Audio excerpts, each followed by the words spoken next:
আগতীয়াকৈ মই কথাকেইটা কোৱা হেৰি কৰিবি তাৰপৰা তোৰ কাইলৈ দেখাবি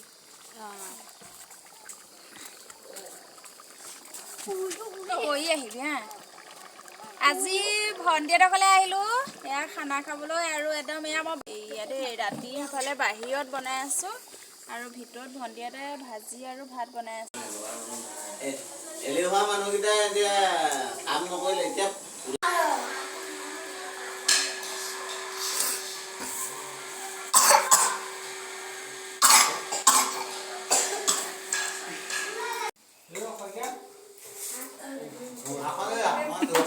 হাত ধুবলৈ পানী অকণ দিলে